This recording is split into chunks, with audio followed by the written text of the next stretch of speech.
Hello প্রিয় student, তোমরা সকলে কেমন আছো? আশা করছি তোমরা সকলেই ভালো আছো এবং সুস্থ আছো। আরও একটা নতুন ভিডিওতে তোমাদের সকলকে জানাই অনেক অনেক স্বাগতম। আজ আমি তোমাদের একাদশ শ্রেণীর পাঠ্য একটি খুবই সুন্দর চতুর্দশপদী কবিতা রয়েছে ঈশ্বরচন্দ্র বিদ্যাসাগর, যেটা লিখেছেন মাইকেল মধুসূদন দত্ত। এটা তোমাদের যেহেতু সেমিস্টার ওয়ানে সমস্তটাই এমসিকিউ প্রশ্ন আসে, তো এই কবিতা থেকে তো আসবেই। আর এই কবিতাটা পড়ে হয়তো অনেকের কাছে কঠিন মনে হতে পারে, বা কী কী গুরুত্বপূর্ণ এমসিকিউ প্রশ্ন আসবে সে সম্পর্কে তোমরা অনেকেই হয়তো জানতে চাও। তো সমস্তটা জানতে আজকের এই ভিডিওটা লাস্ট পর্যন্ত দেখতে থাকো। আমি প্রথমে তোমাদেরকে কবিতাটির বিষয়বস্তু জানাবো, কেন লিখেছেন কবিতাটি সেটাও তোমাদের কাছে জানা দরকার। আমরা যে কোনো কবিতা বা গল্প লিখি না কেন, সাহিত্যিকেরা বা কবিরা তার পেছনে একটা উদ্দেশ্য নিয়েই লেখেন। সবগুলোই না, কিন্তু কিছু কিছু ক্ষেত্রে বা বেশিরভাগ ক্ষেত্রে কিন্তু লিখে থাকেন। সেই রকম এই কবিতাটি মাইকেল মধুসূদন দত্ত লিখেছেন, কারণ আমরা সকলেই জানি উনি বিদেশে গিয়েছিলেন, ভেবেছিলেন ওনার অনেক খ্যাতি বাড়বে, নাম বাড়বে ওনার লেখালেখির জন্য, কিন্তু যেটা হয়নি। পরবর্তীকালে আর তিনি নিজের দেশে ফিরে এসেছেন। তো যাই হোক, ওটা আমি ওনার গল্প বললাম, কিন্তু এই কবিতাটির পেছনে লেখার কারণ হচ্ছে যে বিদেশে থাকাকালীন কবি যখন চরম আর্থিক সংকটে পড়েছিলেন, তখন বিদ্যাসাগর মহাশয় তাকে নিঃস্বার্থভাবে বহুবার অর্থই সাহায্য করেছিলেন। সেই কৃতজ্ঞতাবোধ বা অপরিমেয় স্নেহ বা বিদ্যাসাগরের যে পাণ্ডিত্য বা দয়ার প্রতি মুগ্ধতা হয়েই কিন্তু তিনি দেবতার সামনে বসিয়ে এই সনেটটি রচনা করেন। এবারে আমরা জানবো সনেট কি। তোমাদের মনে এই প্রশ্নটা জাগছে, তাহলে সনেট আবার কি? সনেট হচ্ছে 14 লাইনের কবিতা। চতুর্দশপদী কবিতা বলিকে বলা হচ্ছে সনেট। এটা তোমাদের এমসিকিউ প্রশ্নের ক্ষেত্রে দেওয়া হয় সনেট কি, তারপরে অনেকগুলো অপশন দিয়ে দিল, হয়তো তোমরা কখনোই ভুলবে না সনেটটা কি। এরপরে আমরা একটু জেনে নেব কবিতার মূল বিষয়বস্তু। কবিতার প্রতিটি লাইন ধরে তো ব্যাখ্যা করবই আমি, তার আগে আমি একটু বিষয়বস্তুটা তুলে ধরি। এটা হচ্ছে অষ্টক, অর্থাৎ প্রথম 8 লাইনের একটা কবিতা। এখানে একটা আলাদা মিনিং বোঝাচ্ছে, কবিতা নয়, আলাদা একটা অর্থ বোঝাচ্ছে। আর শতক, শতক হচ্ছে শেষ 6 লাইন, তার একটা আলাদা অর্থ তিনি বুঝিয়েছেন। এই অষ্টক যে 8 লাইন যেটা প্রথমে রয়েছে, সেখানে কবি বিদ্যাসাগরকে বিদ্যাসাগর বলেছেন, করুণার সিন্ধু বলেছেন।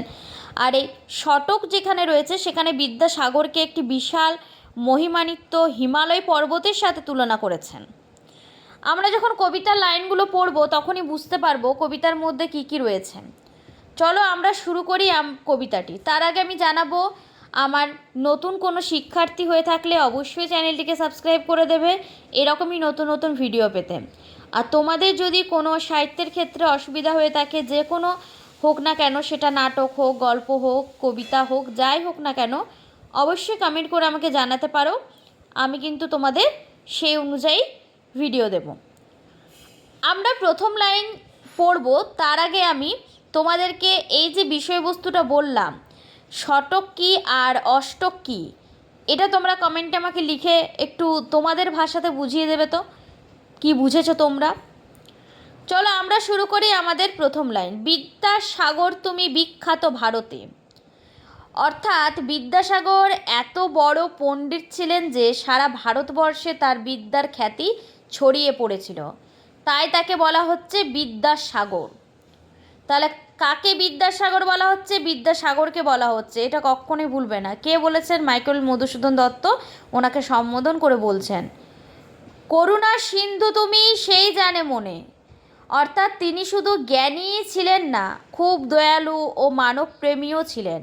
যারা তাকে কাছ থেকে চিনতেন তারাই তার অসীম দয়ার পরিচয় জানতেন। দিন যে দিনের বন্ধু উজ্জ্বল জগতে, বলছে গরিব ও অসহায়, দিনও মানে হচ্ছে গরিব বা অসহায় মানুষের তিনি ছিলেন প্রকৃত বন্ধু। তার এই মহান গুণ পৃথিবীকে উজ্জ্বল করেছিল হেমাদ্রির হেম ক্লান্তি অম্লান কিরণে। সোনার পাহাড় যেমন উজ্জ্বল, তেমনি বিদ্যাসাগরের জ্ঞান মানুষের অজ্ঞতা অর্থাৎ কুসংস্কার, কোনো না জানা সেই অন্ধকার দূর করে আলো ছড়িয়েছে। কিন্তু ভাগ্য বলে পেয়ে সে মহাপব্বতে, অর্থাৎ কবি বলছেন ভাগ্যক্রমে যদি কেউ এত মহান মানুষের সংস্পর্শে আসে, যে জন আশ্রয় লয় সুবর্ণ চরণে, বলতে যে জন অর্থাৎ যে ব্যক্তি শ্রদ্ধার সঙ্গে বিদ্যাসাগরের আশ্রয় গ্রহণ করে, সেই জানে কত গুণ ধরে কত মনে, মানে ধরে কত মনে, অর্থাৎ তিনি বলতে চাইছেন একমাত্র তার সান্নিধ্যে, তার কাছে থেকে সেই মানুষই জানে যে তার মধ্যে কত রকমের মহৎ গুণ ছিল। যারা তার কাছে থেকেছে বা তার কাছে গেছে তারাই কিন্তু সেই জিনিসটা উপলব্ধি করতে পেরেছে। গিরিশ কি সেবা তার সে সুখ সদনে, অর্থাৎ কবি এখানে বিস্ময়ের সঙ্গে বলছেন যে তার গৃহে অতিথি ও মানুষের যে আন্তরিক সেবা করা হতো তা ভাষায় প্রকাশ করা কঠিন। তাহলে আশা করছি তোমরা এই কয়েকটা লাইন ভালো করে বুঝে গেলে। এখানে বিদ্যাসাগরকে একজন বড় পণ্ডিত হিসেবে প্রথমেই তিনি সম্বোধন করছেন, তারপরে তিনি বলছেন তিনি শুধু জ্ঞানীই ছিলেন না, খুব দয়ালু মানব প্রেমীও ছিলেন। তারপরে তিনি বলছেন গরিব ও অসহায় মানুষের তিনি ছিলেন প্রকৃত বন্ধু। সোনার পাহাড় যেমন উজ্জ্বল, তেমনি বিদ্যাসাগরের জ্ঞানও মানুষের অজ্ঞতার অন্ধকার দূর করে আলো ছড়িয়েছিল। কবি এখানে বলেছেন ভাগ্যক্রমে যদি কেউ এত মহান মানুষের সংস্পর্শে আসে, তো যে ব্যক্তি তার শ্রদ্ধার সঙ্গে বিদ্যাসাগরের আশ্রয় গ্রহণ করে, একমাত্র সেই ব্যক্তিই জানে যে তার মধ্যে কত রকমের মহৎ গুণ ছিল। কবি এখানে বিস্ময়ের সঙ্গে বলছেন যে তার গৃহে যে অতিথিরা যায়, যে মানুষের যে এত আন্তরিক সেবা করা হতো সেখানে, তা ভাষায় কিন্তু প্রকাশ করা কঠিন। দানে বাড়ি নদীরূপ বিমলা কিঙ্করী, পরের লাইন কিন্তু বলছে বিদ্যাসাগরের দান ছিল নদীর জলের মতো অবিরাম ও নির্মল। কিঙ্করী মানে অবিরাম ও নির্মল। যোগায় অমৃত ফল পরম আদরে, তিনি মানুষের কল্যাণে এমন কাজ করেছেন যা অমৃতের মতো মূল্যবান। দীর্ঘ শির তরুদল দাসরূপ ধরি, বড় বড় গাছ যেমন নত হয়ে মানুষের ছায়া দেয়, তেমনি তিনি বিনয়ী হয়ে মানুষের সেবা করতেন। তরুদল অর্থাৎ গাছ, তরু মানে আমরা জানি বৃক্ষ। তারপরে রয়েছে পরিমল ফুলকুল 10 দিশ ভরে, অর্থাৎ ফুল যেমন চারিদিকে সুগন্ধ ছড়ায়, বিদ্যাসাগরও মানে বিদ্যাসাগরের যে সুনাম ও মহৎ যে কর্ম চারিদিকে ছড়িয়ে পড়েছিল। 10 দিশ মানে চারিদিকে। দিবসে শীতল শাসী ছায়া বনেশ্বরী, অর্থাৎ গাছের ছায়া যেমন পথিককে আরাম দেয়, বিদ্যাসাগরও মানুষের দুঃখ দূর করে শান্তি দিয়েছিল। নিশায় সুশান্ত নিদ্রা ক্লান্তি দূর করে, অর্থাৎ তিনি মানুষের জীবনে এমন শান্তি ও স্বস্তি এনে দিয়েছিল যা সব ক্লান্তি কিন্তু দূর করে দেয়। এই ছিল তোমাদের আজকের ছোট্ট একটা 14 লাইনের সনেট জাতীয় কবিতা। আশা করছি তোমরা কবিতাটি খুব ভালোভাবে বুঝে গেছো। এখনও যদি কোনো জায়গাতে আটকে গেছো অবশ্যই কমেন্ট করে সে লাইনটা লিখে দেবে। তোমাদের আমি প্রতিটা শব্দের অর্থ বোঝাতে পারলাম না, আশা করছি তোমরা এটা শব্দার্থগুলো বুঝে গেছো, এতটাও খুব একটা কঠিন নয়। আর যদি কোনো শব্দের অর্থ না জেনে থাকো অবশ্যই কমেন্ট করতে পারো। এরপরে আমরা এখান থেকে কিছু গুরুত্বপূর্ণ এমসিকিউ প্রশ্ন দেখে নেব। আমাদের প্রথম প্রশ্ন হচ্ছে ঈশ্বরচন্দ্র বিদ্যাসাগর কবিতাটির রচয়িতাকে। তো রচয়িতা আমরা সবাই জানি মাইকেল মধুসূদন দত্ত, যেটা আমি পড়ানোর আগেই বলে দিয়েছি। পরের প্রশ্ন ঈশ্বরচন্দ্র বিদ্যাসাগর কবিতাটির উৎস কি? উৎস হলো চতুর্দশপদী কবিতা বলি। কবিতাটি মূল গ্রন্থের কত সংখ্যক কবিতা?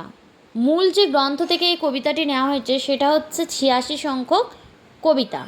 কবিতাটি কি জাতীয় কবিতা? না সনেট জাতীয়, যেটা আমি বললাম। সনেট কি? না সমদৈর্ঘ্যের 14 পংক্তির কবিতা হচ্ছে সনেট। সনেটের জনক কাকে বলা হয়? পেত্রাককে। মাইকেল মধুসূদন বাংলার কোন ছন্দের প্রবর্তক ঘটান? অমিত্রাক্ষর ছন্দ। এই যে ছন্দের ব্যাপারটা তোমরা এখনও জানো কি না ঠিক বলতে পারছি না, কিন্তু যদি তোমরা সাহিত্য নিয়ে পড়ো তাহলে ছন্দ অলঙ্কার সেখানে কিন্তু ডিটেলস রয়েছে। যখন আমরা করেছিলাম গ্র্যাজুয়েশন তখন সেখানে ছিল, পুরো একটা ছন্দের পার্ট আছে, অমিত্রাক্ষর ছন্দ, তারপরে তোমার আরও অনেক রকম ছন্দ রয়েছে সেখানে। তো যাই হোক, তোমরা এখন শুধু এইটুকুই নামটা মনে রাখবে যে অমিত্রাক্ষর ছন্দের প্রবর্তক হচ্ছেন মাইকেল মধুসূদন দত্ত। এরপরে আমরা নেক্সট প্রশ্ন দেখব, বিদ্যাসাগর তুমি কার উদ্দেশ্যে এই স্তুতি করা হয়েছে ঈশ্বরচন্দ্র বিদ্যাসাগরের? কবিতায় কাকে করুণার সিন্ধু বলে উল্লেখ করেছেন? না বিদ্যাসাগর মহাশয়কে, যেহেতু এটা বিদ্যাসাগরকে নিয়ে লেখা। এরপরে নেক্সট আমরা প্রশ্ন পড়ব, আলোচ্য কবিতায় সিন্ধু শব্দের অর্থ কী? সিন্ধু হচ্ছে সমুদ্র। তারপর হচ্ছে সেই জানে মনে কে জানে, না মধুসূদন জানে। হেমাদ্রি শব্দের অর্থ সুবর্ণকান্তি পর্বত, বা এর থেকেও সহজ করে আমি আরেকটা নেক্সট বলছি, কবিতার হেমাদ্রির হেমকান্তির সঙ্গে তুলনা করা হয়েছে কাকে? না বিদ্যাসাগরের জ্ঞান ও হৃদয়ের যে দ্যুতি, সেই দ্যুতিকে। অম্লান শব্দের অর্থ কি? অমলিন। কিরণ শব্দটির অর্থ কি? আলোক রশ্মি। এই শব্দের অর্থগুলো অবশ্যই তোমরা জানবে, যেটা আমি কবিতাতে পড়াতে বলিনি। দেখো, আরও কিছু এক্সট্রা প্রশ্ন আমি দিয়েছি, যেমন বিদ্যাসাগরকে কবি কিসের সঙ্গে তুলনা করেছেন? না বিদ্যার সাগর বা করুণার সিন্ধু হিসেবে তিনি তুলনা করেছেন। তো এরকম অপশন দিয়ে দেবে সমুদ্র, আকাশ, সূর্য। তো যারা ধরো কবিতাটি বোঝোনি বা পড়োনি তাদের ক্ষেত্রে এটা একটু কঠিন লাগতে পারে, কিন্তু যারা পুরো বিষয়টি জেনেছো বা পুরো কবিতাটির প্রতিটি অর্থ জেনেছো, প্রতিটি লাইনের অর্থ জেনেছো, তাহলে তাদের কাছে সেটা কঠিন হবে না। তাই আমি তোমাদেরকে বারবার বলবো, তোমরা কবিতাটি বুঝে পড়ো। শুধুমাত্র প্রশ্ন মুখস্থ করে চলে গিয়েই যে পারবো সেটা নয়, সমস্তটাই, শুধু কবিতার ক্ষেত্রে নয়, গল্পের ক্ষেত্রেও তাই। তোমাদের পুঁইমাচা রয়েছে, পুঁইমাচা গল্পটিও আমি পড়িয়েছি, আমার চ্যানেলে রয়েছে। হেমাদ্রি শব্দের অর্থ সোনার পর্বত।